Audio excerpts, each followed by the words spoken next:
So today's title is The Lasthuman, a glimpse into the far future from Kurzgesagt. The future of humanity seems insecure. Rapid climate change, political division, our greed and failings make it hard to look at our species with a lot of optimism, and so many people think our end is in sight. But humans have always thought they lived in the end times. Every generation assumes they're important enough to witness the apocalypse, and then life just goes on. This is a problem because it leads to short-term thinking and prevents us from creating the best world for ourselves and our descendants. What makes this worse is that we may actually be living at an extremely critical moment in human history. To understand why, let's look at the temporal window of humanity and ask, when will the last human be born? And how many people will there ever be? Okay, some interesting questions. These sorts of estimates come with a lot of uncertainties, so please take them with a gigantic grain of salt. To get a sense of how many people there will be, let's see how many people have already lived. Modern humans arose some 200,000 years ago. They were uniquely good at making tools, telling stories, thinking abstractly, planning and working together in large groups beyond their close family. Still, there were not that many of us. Surpluses of food were scarce, survival was hard, life expectancy was low. It took us 150,000 years to grow to a population of 2 million. Improvements were gradual and eventually led to the agricultural revolution, arguably the biggest change in our history. This was when our numbers really started growing. It took 10,000 more years to get to 300 million. But that increase was dwarfed by the Industrial Revolution. In 1800, there were 1 billion of us. The human population doubled in just 120 years, and then again in 50. Today, we number around 8 billion. In total, over the last 200,000 years, about 117 billion humans were born and lived, and 109 billion also died, which means that about 7% of all humans that ever lived are alive right now. As many as were born in the first 150,000 years of human history. Every minute, 270 babies join the party. But there aren't just more people. Never before have we been as healthy and well off or lived longer. With growing living standards, our birth rates collapsed. The UN estimates that around the year 2100, we will hit our population peak and there will be 125 million people born each year. It's pretty unlikely that birth rates will stay stable forever, but let's pretend to make our thought experiment simpler. How many people there will be in the future depends on when our species will die out. And here, a lot of uncertainties. We are able to destroy ourselves through our own inventions, but we are also able to find solutions to avert catastrophic risk. We can change the direction of planet-killer asteroids, but we've also invented nuclear weapons. We discovered antibiotics, but also carry diseases across the globe in a matter of days. Our industrial system gives us an incredible standard of living, but also changed the atmosphere in the process. It's very hard to say if human ingenuity will prolong or shorten our species' lifespan. If things go badly, our end could come suddenly.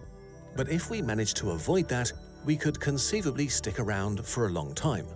So every day we don't destroy ourselves may mean life for an unfathomable number of humans.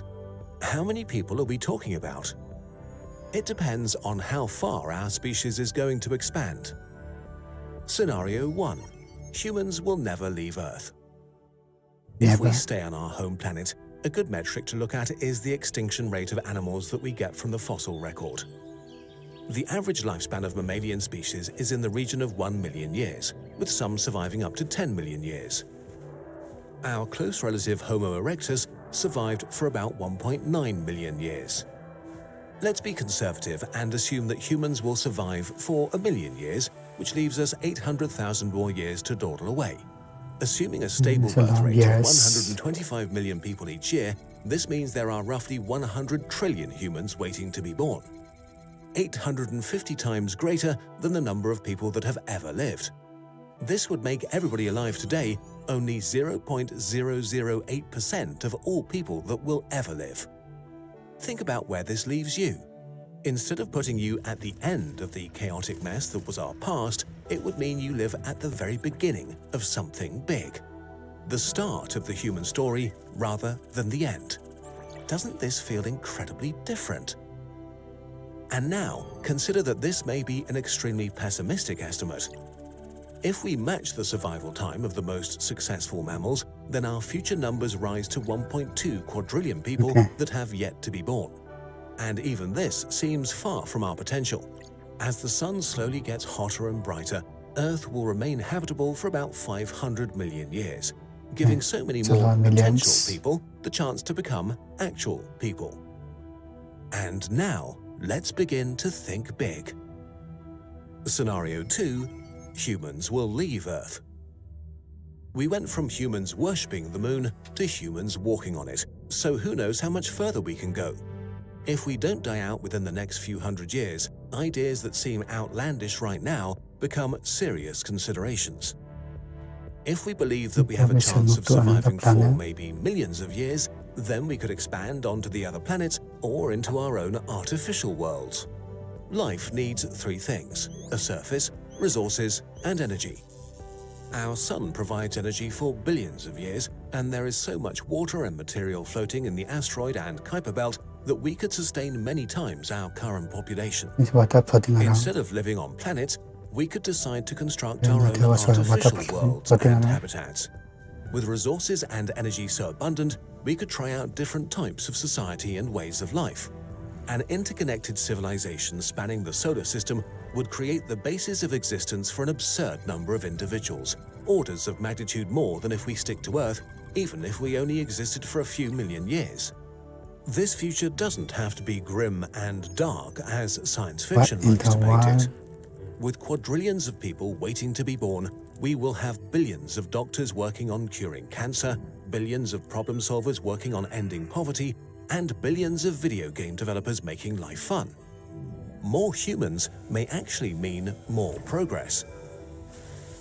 Another upside of leaving Earth and spreading out is that it becomes much harder for us to become extinct, as you need a solar system-wide catastrophe to catch everybody. So aside from nearby supernovae or gamma-ray bursts, humanity would be relatively safe from extinction, maybe for billions of years. If we manage to survive for that long, slow evolution or genetic engineering might split us into multiple species, or we might intentionally keep ourselves the same as we are now. So to account for that, we'll just talk about people from now on, instead of humans. Okay, now let's think really big. Scenario 3, people leave the solar system. As enormous as the solar system is, it is just one star system among billions in the Milky Way.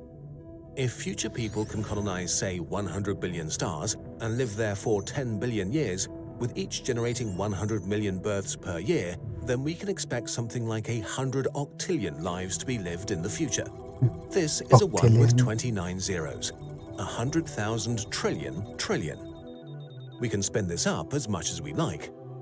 The Andromeda Galaxy will merge with the Milky Way, adding another trillion stars for us to settle. Red dwarfs stay active for up to 1 trillion years, and future civilizations might even find energy for their habitats around black holes. A sufficiently advanced civilization of our descendants might even try to reach other galaxy groups. While these numbers are mind-blowing, they may underestimate the number of unborn people by many orders of magnitude. If we divide the total energy available in a galaxy by the average energy needs of a single person, then we get 1 trillion potential lives. 1 million trillion potential people. Conclusion. Hopefully, what's become evident is that if we don't kill ourselves in the next few centuries or millennia, almost all humans that will ever exist will live in the future. Which brings us back to us in the present. We exist at a high point in human history, with incredible possibilities at our grasp: technological, environmental, and societal. What we do matters for all the people who do not exist yet. So while it's not en vogue to think about humanity's long-term future with optimism, or to think about it at all, maybe this has given you a bit of perspective.